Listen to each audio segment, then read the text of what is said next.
Palavra da Verdade, com Hernandes Dias Lopes. Eu quero partilhar com vocês hoje um texto que para mim é muito caro. E vocês no final vão entender por quê.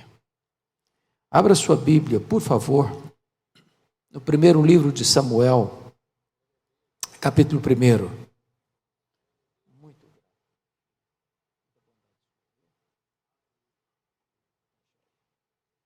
1 Samuel, capítulo 1. Essa é uma das histórias mais comoventes da Bíblia. E a história desta mulher pode impactar a sua história nesta noite. Está escrito o seguinte: houve um homem de Ramataim Zofim, da região montanhosa de Efraim, cujo nome era Eucana, filho de Jeroão, filho de Eliú, filho de Tou, filho de Zuf, efraimita. Tinha ele duas mulheres, uma se chamava Ana e a outra Penina.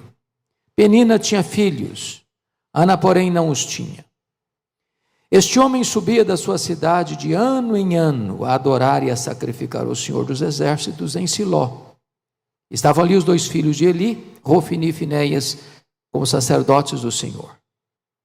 No dia em que Eucana oferecia o seu sacrifício, dava ele porções deste a Penina, sua mulher, e a todos os seus filhos e filhas. A Ana, porém, dava porção dupla, porque ele a amava, ainda mesmo que o Senhor a houvesse deixado estéril. A sua rival a provocava excessivamente para irritar, porquanto o Senhor lhe havia cerrado a madre. E assim o fazia ele de ano em ano.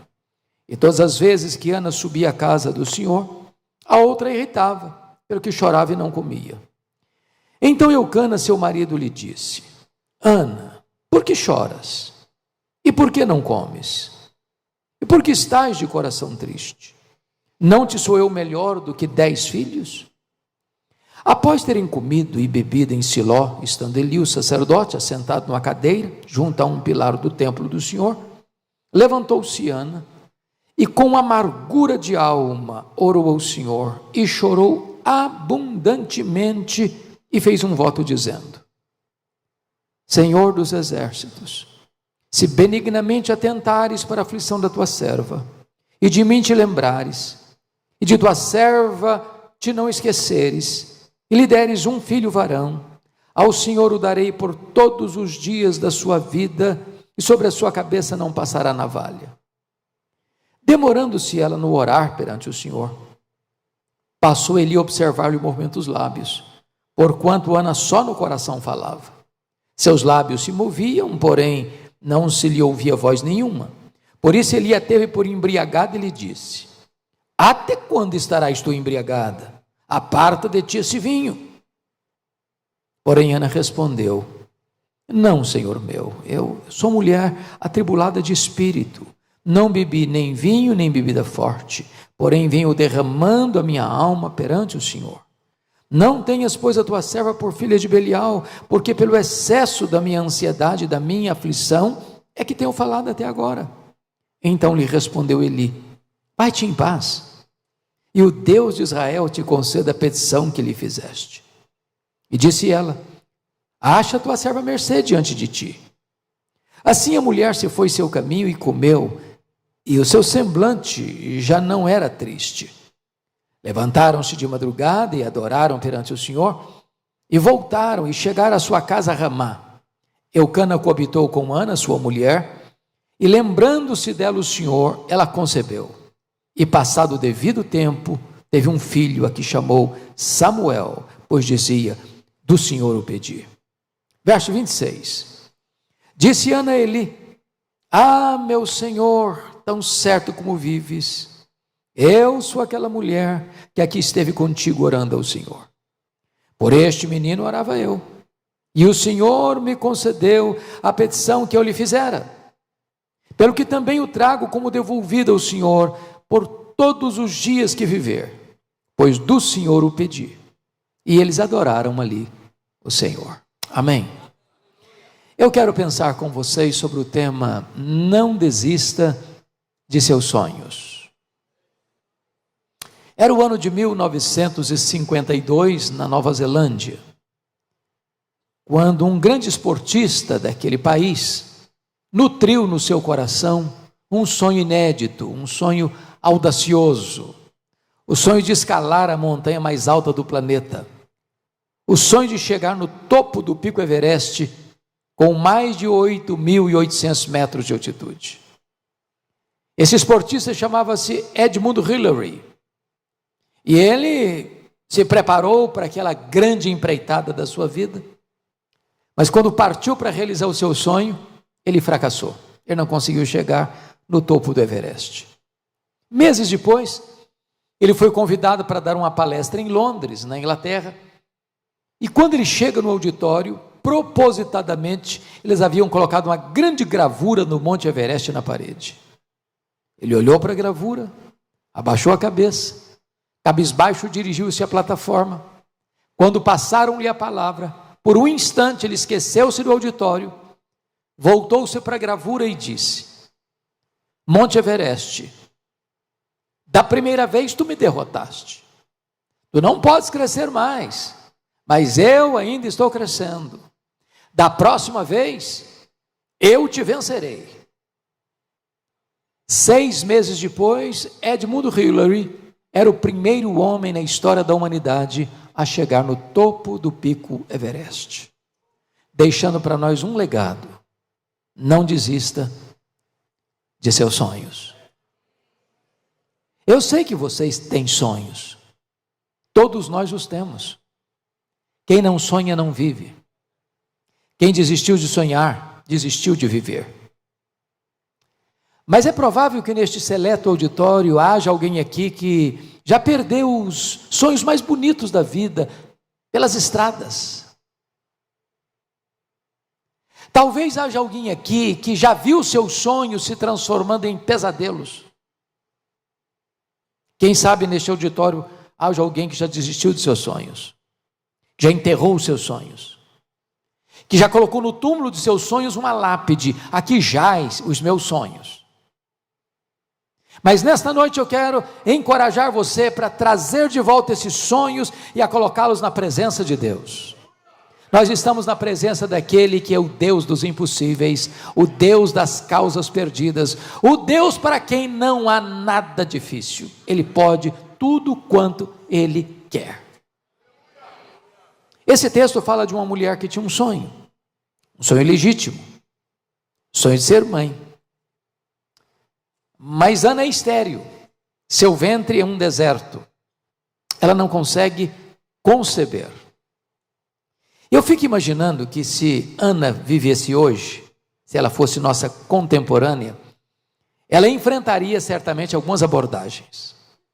Eu acho que a primeira delas seria esta: ô Ana, você é uma mulher tão crente, você ora tanto, você vai tanto à casa de Deus, você está doente. Eu acho que você deveria examinar melhor a sua árvore genealógica. É provável que deva ter uma maldição hereditária aí na sua família. Enquanto essa maldição não for quebrada, você não vai ser curada. Só que o problema de Ana não era a maldição hereditária. Se Ana vivesse hoje, talvez aqueles parecidos com os amigos de Jó chegariam para ela para dizer o seguinte: Ana, ninguém sofre sem causa. Para você estar sofrendo, você deve ter feito alguma coisa errada. Você tem que examinar melhor a sua vida. Você tem que descobrir que pecado é esse. Você tem que confessar esse pecado, porque enquanto você não confessar esse pecado, você não vai ser curada. Só que o problema de Ana não era pecado escondido. Se Ana vivesse hoje, talvez alguém mais audacioso chegaria para ela para dizer o seguinte: Ana, deve ter algum demônio da esterilidade escondido aí na sua vida. Eu acho que você tem que ir num culto de libertação. Só que o problema de Ana não era demônio. Confira comigo aí no texto bíblico, versículo 5. Está escrito aí no versículo 5 que o próprio Deus a deixou estéril. Agora olha o versículo 6. O próprio Deus cerrou a sua madre, de tal maneira que a doença de Ana não tem a ver com maldição hereditária, não tem a ver com pecado, não tem a ver com demônio. A doença de Ana tem a ver com Deus. Bom, mas isso pode dar um nó na sua cabeça. Porque você pode perguntar: bom, mas Se Deus é bom, e Ele é, e se Deus tem o melhor para nós, e Ele tem, como é que eu posso entender isso, que Deus adia os meus sonhos? Pois é sobre isso que eu quero conversar com você nesta noite. Primeiro, Deus adia os nossos sonhos para nos ensinar a verdade que o Deus das bênçãos é melhor do que as bênçãos de Deus. A maior necessidade sua não é da bênção de Deus, é do Deus da bênção. A maior necessidade sua não é de coisas, é de Deus. Você poderia ter todas as dádivas de Deus, você poderia ter todas as bênçãos de Deus, se lhe faltar Deus, está faltando tudo. Nós vivemos uma geração, irmãos, que está vendo paulatinamente, pouco a pouco, o evangelho sendo deslocado do teocentrismo ou do cristocentrismo para o antropocentrismo. A nossa geração parece que está fazendo de Deus um despachante celestial, quando na verdade nós não somos o centro do universo, Deus é.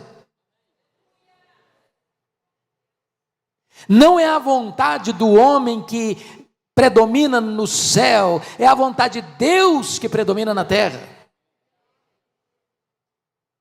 Então, quando nós colocamos a nós mesmos no centro, ou os nossos próprios propósitos no centro, Deus adia os nossos sonhos, para que Ele ocupe o primeiro lugar no nosso coração e o topo da nossa agenda. Por que Deus adia os nossos sonhos?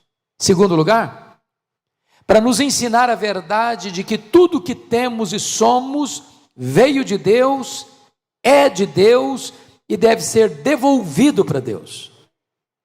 Ana disse assim para Eli: por este menino orava eu, pelo que o trago como devolvido ao Senhor por todos os dias da sua vida.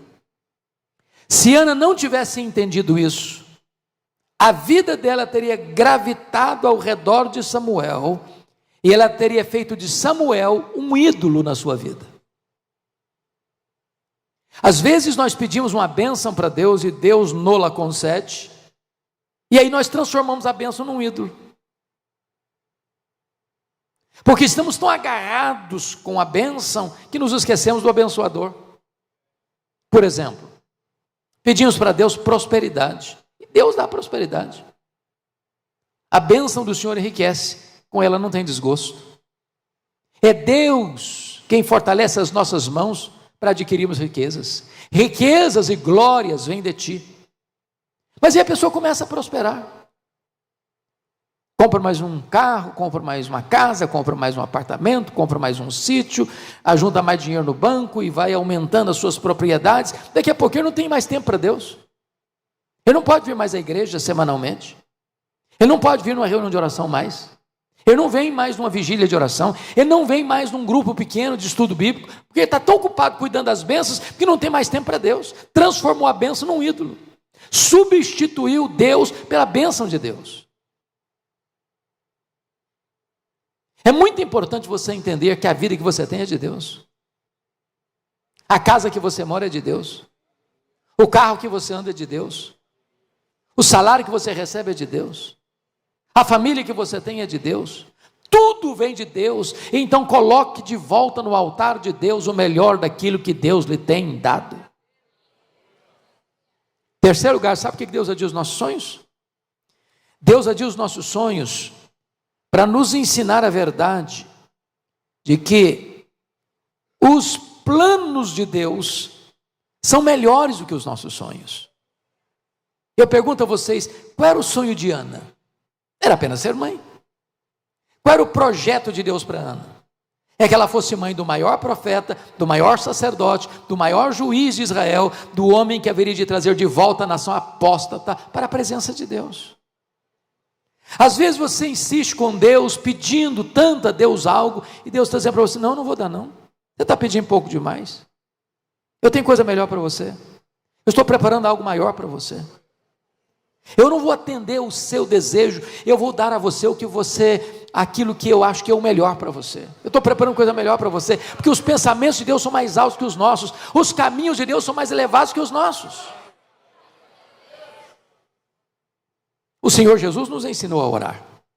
E ao nos ensinar a orar, nos ensinou assim: pedi e dar-se-vos-á, buscai e achareis, batei e abrir-se-vos-á, porque todo que pede, recebe, todo que busca, encontra, todo que bate, abrir-se-lhe-á. Isso foi o que Jesus ensinou. Às vezes nós entendemos o contrário. Às vezes nós entendemos assim: todo que pede, recebe o que pede. Não, isso não está na Bíblia. O que está na Bíblia é: todo que pede, recebe. Ai de nós, se estivesse na Bíblia assim: todo que pede, recebe o que pede. Sabe por quê? A Bíblia diz que nós não sabemos orar como convém. Às vezes nós pedimos para Deus uma pedra, pensando que estamos pedindo um pão. Às vezes pedimos para Deus uma cobra, pensando que estamos pedindo um peixe. Às vezes pedimos para Deus um escorpião, pensando que estamos pedindo um ovo. Então Deus não dá o que você quer, Deus dá o que você precisa, Deus dá o melhor. Eu fico olhando a história do José do Egito. Ele estava preso, e diz a Bíblia que ele pediu ao copeiro do faraó para lembrar-se dele quando saiu da cadeia. E aí o copeiro se esqueceu de José. Ele passou mais 2 anos mofando na cadeia. Ele era inocente. E você pergunta: mas onde está Deus que deixa um filho seu inocente padecer numa prisão? Por que Deus não tirou José quando ele queria sair de lá? Se José tivesse saído da cadeia quando ele queria sair de lá, o máximo que ele teria sido era um bom lavador de copos no palácio faraó.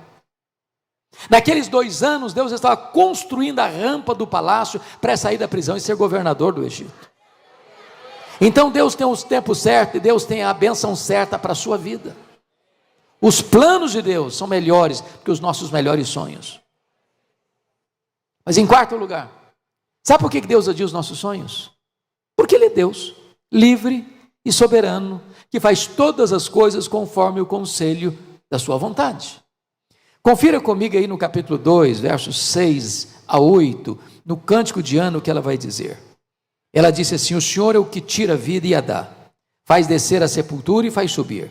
O Senhor empobrece e enriquece, abaixa e também exalta. Levanta o pobre do pó e desde o monturo exalta o necessitado, para o fazer assentar-se entre príncipes. Há muitas pessoas que, em nome de uma fé robusta, beiram a blasfêmia, quando chegam para Deus e dizem assim, de forma petulante: Deus, eu proíbo. Deus, eu decreto. Deus, eu exijo. Deus, eu determino. E ai de Deus se não atender. Até parece que essas pessoas estão assentadas num alto e sublime trono e Deus assentado aos pés delas. Que tolice! Que tolice! O nosso Deus não pode ser colocado contra a parede.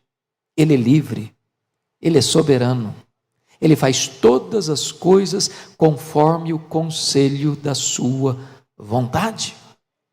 Agora, tem um contraponto. Quando Deus faz, ninguém pode impedir a mão de Deus de fazer. Há pessoas que dizem: não, mas o período dos milagres ficou lá para trás, hoje não acontece mais não. Mas Deus não se aposentou. Deus não está numa cadeira de balanço. Deus não vestiu um pijama. Deus está no trono. O Senhor Jesus Cristo é o mesmo ontem e hoje, para sempre o mesmo. Ele faz tudo quanto Ele quer, onde Ele quer, com quem Ele quer, da forma que Ele quer, para o louvor da sua glória. É por isso que eu penso, mas a Ana era uma mulher crente, toda gente crente, inteligente, instruída, não é verdade? Então, como crente que era, eu acho que ela procurou todos os recursos da medicina da época para se tratar. E eu fico até pensando, como toda mulher, sem exceção, gosta de andar com a bolsa. Aliás, os homens nunca entenderam direito, que não é só uma, se tem algumas. Eu acho que ela andava com os exames, os últimos exames da junta médica de Ramá na bolsa, dizendo assim para ela: Ana, não tem jeito não, não tem cura. Fim de linha, não tem tratamento. Mas Ana entende uma coisa: se Deus quiser, tem jeito. Para Deus não é impossíveis. A Bíblia diz que Deus faz com que a mulher estéril seja alegre, mãe de filhos. A última palavra não é da ciência. A última palavra não é da medicina. Embora você busque a medicina, embora você busque os remédios, embora você recorra aos tratamentos, mas a última palavra é do Deus vivo. Eu estava em Vitória um dia, fazendo uma visita pastoral num hospital. Quando eu chego na porta do hospital, era um hospital público, eu vi 3 pessoas. Quando eu me aproximei, eram pessoas da minha cidade, do interior do estado do Espírito Santo. E entre elas estava uma moça de 19 anos, com um câncer no estado avançado, com seus órgãos praticamente tomados. E o médico lá do interior, não tendo CTI, não tinha condições de dar continuidade ao tratamento, encaminhou-a para a capital para que ela fosse internada no CTI. Só que não tinha vaga no CTI naquele dia. Eu mesmo, sendo amigo do diretor do hospital, conversei longamente com eles. Eu não posso tirar um paciente para botar outro. Hoje eu não consigo recebê-la. E eu fiquei frustrado.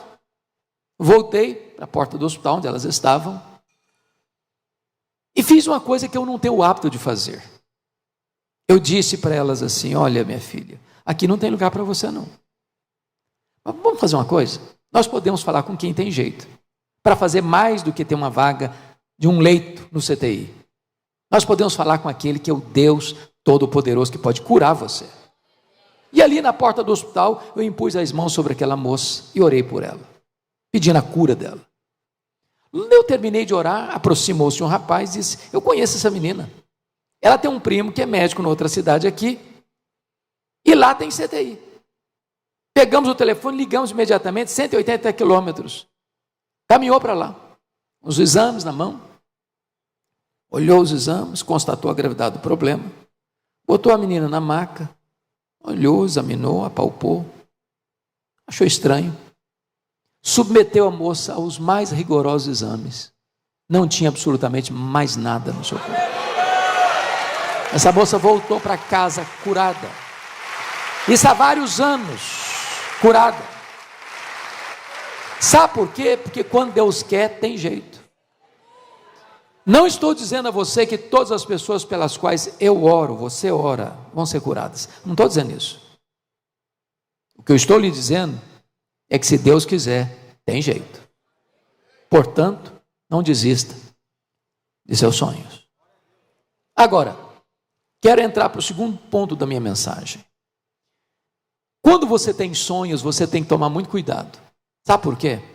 Há assassinos de sonhos soltos por aí. E eles são muitos. E eles são atrevidos. E eles vão tentar de todo jeito matar os seus sonhos.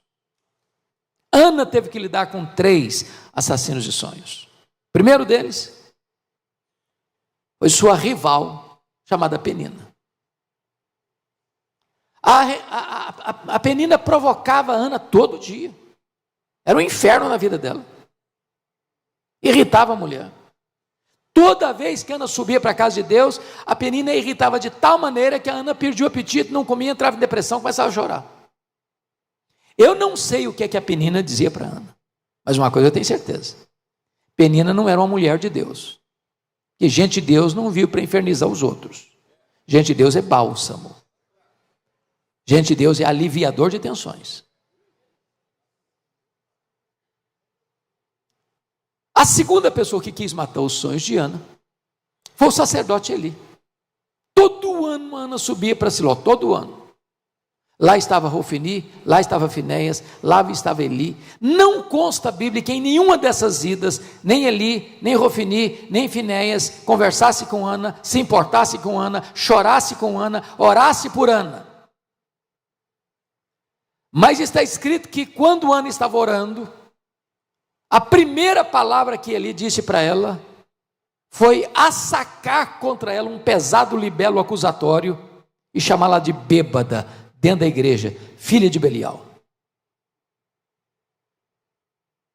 Eu acho até que se a Ana fosse membro do Por a Fé, acho que ela ia sair da igreja.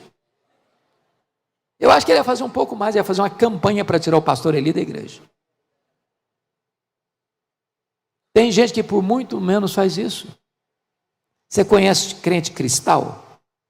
Porcelana? Qualquer coisinha se melindra. Ana era uma mulher madura na fé. Disse, não, meu senhor, não estou bêbado não. Eu estou derramando a minha alma perante o meu Deus. Não deixe que os seus sonhos sejam roubados, nem mesmo dentro da igreja. A terceira pessoa que quis matar os sonhos de Ana foi o seu marido, Eucana. O Eucana era um maridão, amoroso. Diz a Bíblia que ele amava a sua mulher. Provedor, dava porções duplas para ela. Mas o Eucana tinha um problema. Ele era cabeça dura demais para acreditar em milagres. Ele conhecia a história da redenção. Ele sabia como Deus havia curado Sara, como Deus havia curado Rebeca, como Deus havia curado Raquel. Ele via sua mulher orando toda vez que ia para a casa de Deus, chorando diante de Deus. Ele via sua mulher numa luta com Deus, insistindo com Deus para ser mãe. Não consta em momento algum do texto bíblico que Eucana chegasse para Ana e disse, Ana, eu vejo a sua luta, eu sei que você tem o desejo de ser mãe, nós sabemos que Deus já fez no passado e pode fazer de novo, então conta comigo, eu vou orar com você, vou orar por você, eu estou junto com você nessa causa. Ele nunca fez isso, pelo menos não consta a Bíblia. Mas consta a Bíblia aqui no versículo 8, que um dia ele chamou a Ana para uma conversa, e eu vou parafrasear essa conversa. Eu acho que foi mais ou menos o seguinte, Ana, vem cá minha filha, preciso bater um papo com você. Ana, não dá mais, esse troço está virando uma obsessão na sua vida, você está ficando doente, você tem que desistir desse sonho, esse sonho seu minha filha, não vai funcionar, isso não vai nunca acontecer, você não sabe que a junta médica de Ramá já deu o diagnóstico que não tem cura, para que você insiste numa causa perdida? Larga a mão disso. Larga a mão. Aliás, Ana, convenhamos, você não está nem curtindo o maridão que você tem. Você não sabe que eu sou melhor que 10 filhos para você? Se fosse hoje, eu diria assim, Ana, pensa em mim, liga para mim, chora por mim. Não chora por ele não, Ana. Cuidado que os assassinos de sonhos podem estar mais perto de você do que você imagina. Não desista dos seus sonhos. Mas o que você vai fazer quando os seus sonhos estão sendo adiados? Esse é o último ponto. Ana nos ensina 3 coisas. Primeiro, se os seus sonhos estão sendo adiados, continue crendo, continue orando, continue jejuando, continue chorando, continue persistindo, continue perseverando, não abra mão de Deus fazer um milagre na sua vida. Às vezes nós desistimos cedo demais, irmãos. Às vezes nós desistimos no limiar da vitória. Quantos casamentos que poderiam estar de pé, falta um pouquinho mais de paciência, de perdão, de tolerância. Persevere um pouco mais. Caminhe um pouco mais, chore um pouco mais, jejue um pouco mais, ore um pouco mais.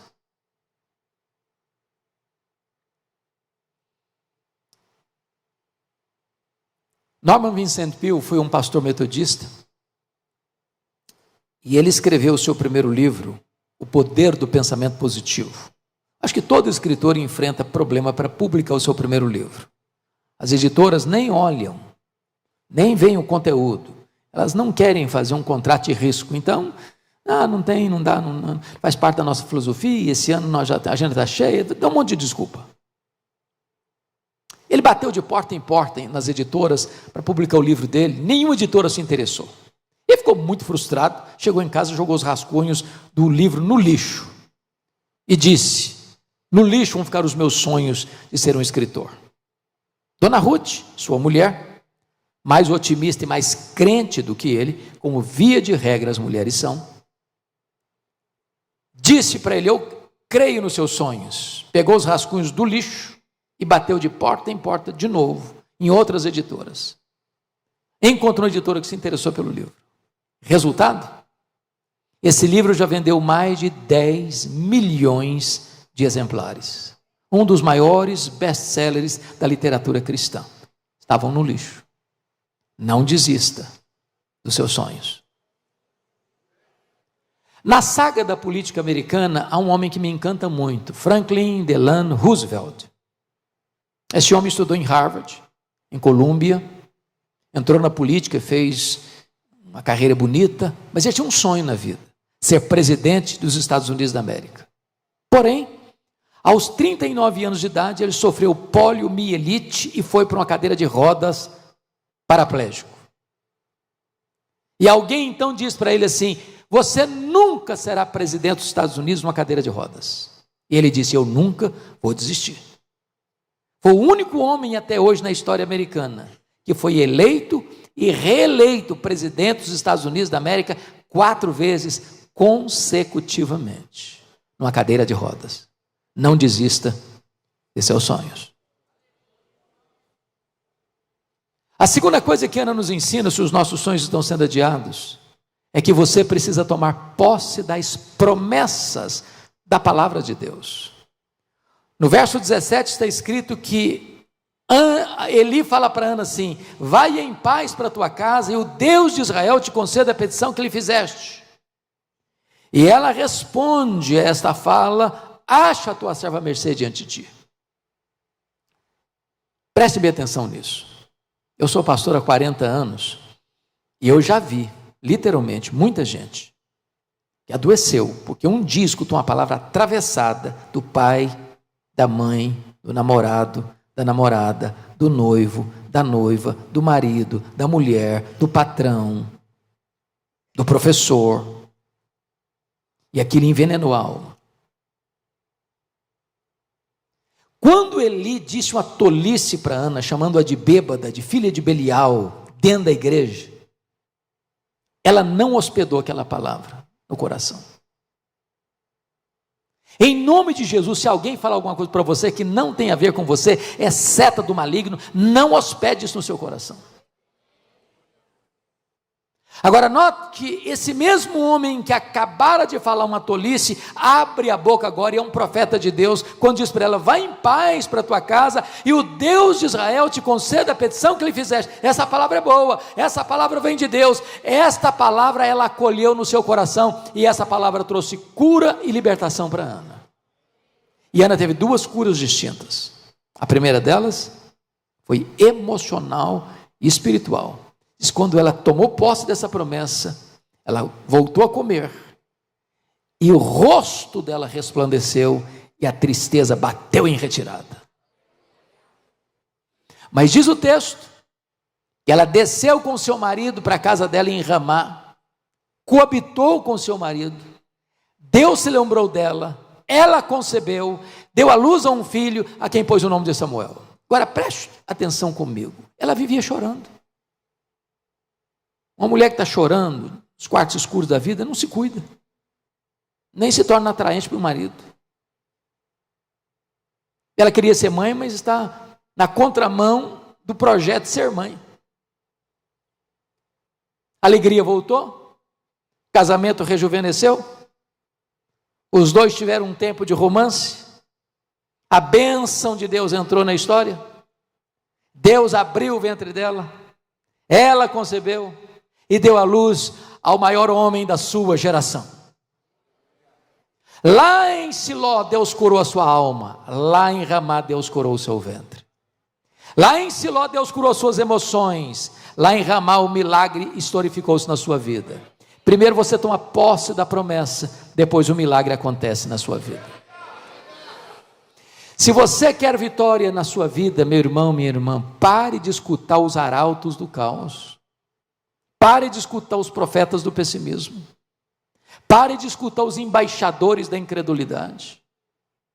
Tem muita gente que vai dizer para você: não, isso não funciona não. Ih, já tentei, não dá certo. Ih, esse casamento seu não tem conserto não. Ih, é melhor divorciar mesmo. Ih, sua família é muito complicada. Desiste dela, pensa numa outra. Ih, não, essa empresa aí não vai para frente não. Ih, pode fechar as portas, o comércio não vai funcionar não. Os pessimistas vão dizer para você: desista. Desista, e Deus está dizendo para você: creia, creia, creia, creia.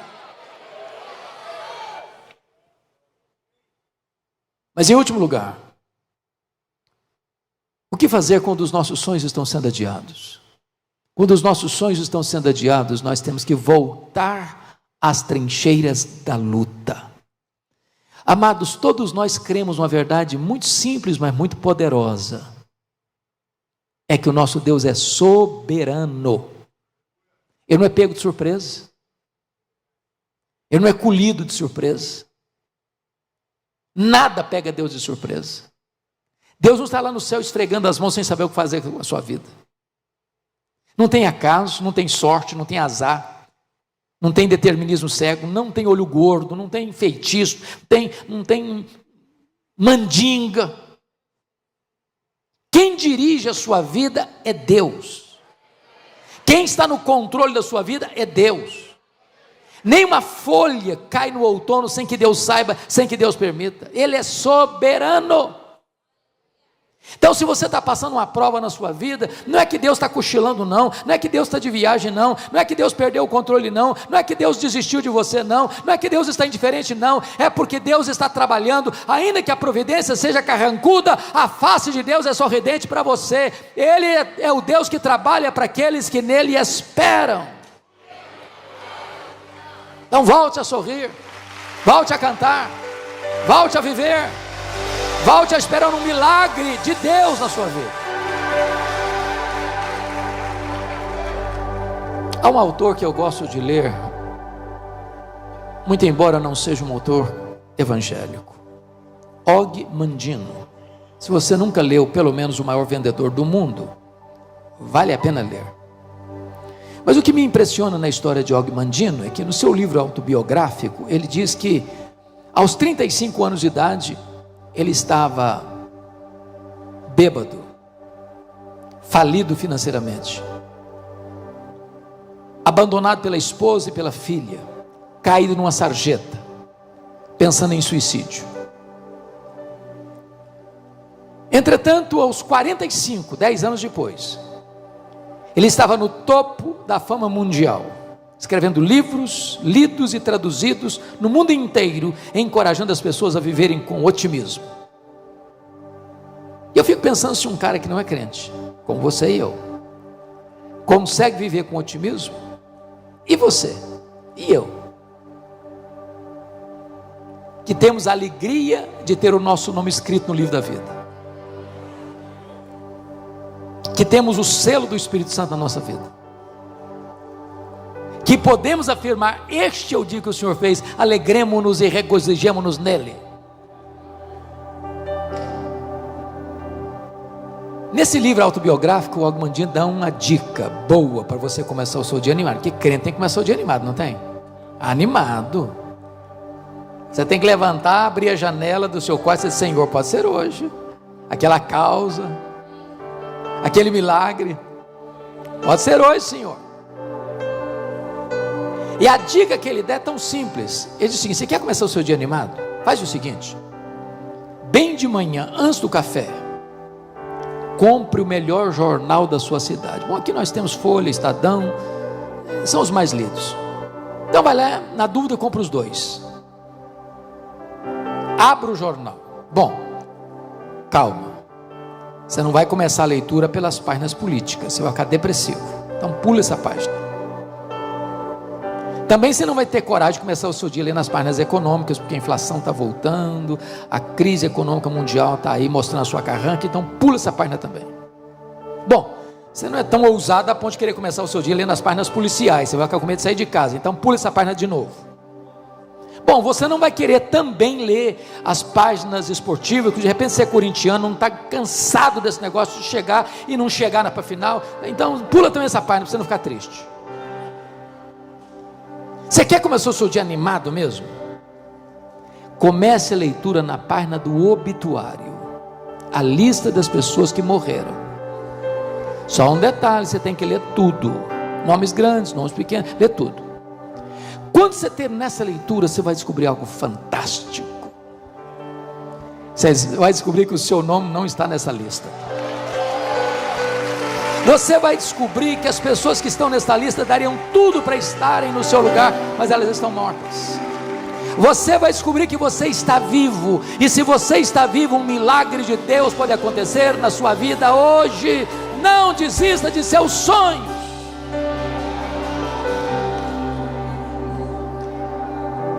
Eu disse para vocês que esse texto é caro ao meu coração. Sabem por quê? Porque eu sou fruto de um sonho. Meus pais moravam numa região muito pobre do interior do Espírito Santo, nos idos de 1958. Não tinha estrada, não tinha carro, não tinha médicos.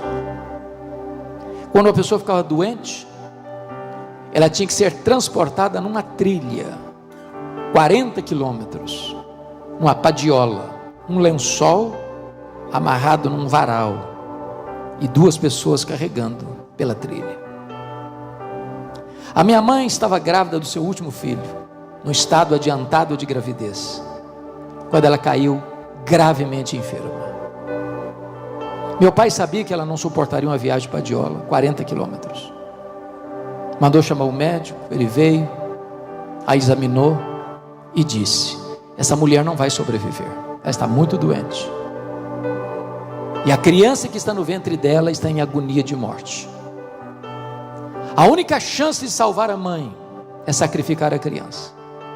Se não sacrificar a criança, a mãe morre junto com a criança. E naquele impasse, a minha mãe tomou uma outra decisão. Ela disse: eu não desisto desse filho. Eu estou pronto a morrer com ele, eu estou pronto a morrer por ele, mas eu não abro mão da vida dele. E naquele momento, a minha mãe, que já era uma mulher crente, fez um voto a Deus e disse: meu Deus, se tu poupares o meu filho, se tu poupares a minha vida, eu consagro este filho para ti, para que ele seja um pastor, um pregador da tua palavra. Deus ouviu a oração da minha mãe e eu nasci.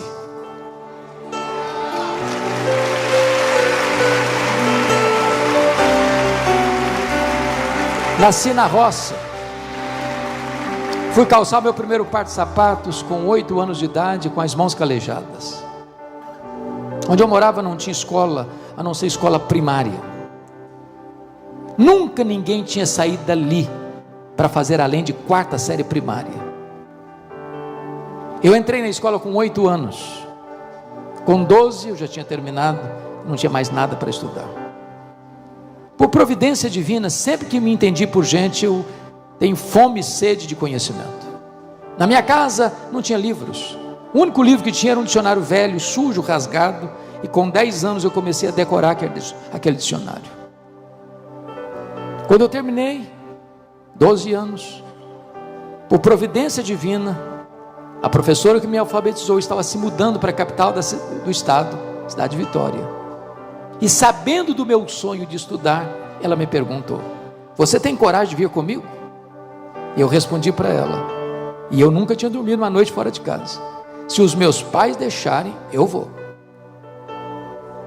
Com 12 anos, eu nunca tinha visto uma lâmpada elétrica. Com 12 anos, eu nunca tinha visto um aparelho de televisão. Com 12 anos, eu nunca tinha entrado numa cidade. Com 12 anos eu subi na carroceria de um caminhão e fui parar no pior bairro da Grande Vitória, dentro de um mangue, do lado de um prostíbulo, um barraco de tábuas de 4 cômodos, com 10 pessoas. Foram tempos dificílimos na minha vida. Muitas vezes eu namorei um pão de sal na vitrine de um botequim, com fome. E eu não tinha dinheiro para comprar um pão de sal para comer. Muitas vezes eu procurava farinha, açúcar, não tinha, e eu dormia chorando. Mas eu tinha um sonho, e eu queria lutar por ele. Pasmem vocês, o meu sonho desde criança era ser político e advogado. Eu não perdi um comício por nada. Os comícios eram feitos nas praças. Enquanto o último orador não descia e a luz não apagava, eu não ia embora. No dia que eu fiz 18 anos, eu tirei meu título e me filiei num partido. Até o dia que aos 19 anos, eu conversava com um grande amigo, um presbítero, e eu dizia para ele: depois que eu realizar os meus sonhos, eu quero entrar num seminário e dedicar o resto da minha vida para servir a Deus. E esse homem botou o dedo no meu nariz e me disse: você quer dar as sobras para Deus? Deus quer você hoje, agora, com a sua juventude, com a sua inteligência, com a sua força. E essa palavra entrou como uma flecha no meu coração. E naquele momento eu desisti dos meus sonhos e abracei o projeto de Deus. A minha mãe era analfabeta, nunca teve o privilégio de sentar num banco de escola. E um dia ela, chorando, saiu para o seu quintal, encontrou uma cartilha suja e, chorando, disse: meu Deus, eu amo tanto a tua palavra, mas eu não sei ler, me ajuda a entender isso aqui. Ela aprendeu a ler naquela cartilha e lia fluentemente a sua Bíblia. Embora analfabeta, ela nunca me contou o propósito dela com Deus, porque ela pensava: se eu falar, ela vai ser sugestionada a ser pastor. O mesmo Deus que fez essa obra em mim vai fazer na vida dele. Quando eu disse para minha mãe que eu estava indo para o seminário, ela disse: meu filho, por isso eu orava antes de você nascer. Mas antes dela partir para o Senhor, ela me chamou à sua casa e me contou toda essa história em detalhes, e me disse algo que eu nunca mais pude esquecer. Ela me disse: meu filho, nesses anos todos, eu nunca deixei de me levantar pela madrugada, dobrar os meus joelhos e clamar a Deus para que Deus levantasse você e capacitasse você. Eu chorei muito, abracei minha mãe e disse: a senhora está me ensinando as lições mais importantes da minha vida. A senhora está me ensinando que um filho nunca é pobre se tem uma mãe que ora por ele. A senhora está me ensinando que o mais importante não são os meus sonhos, são os planos de Deus. E eu concluo na contramão do tema que eu dei: se preciso for, desista dos seus sonhos, mas nunca desista do projeto de Deus na sua vida.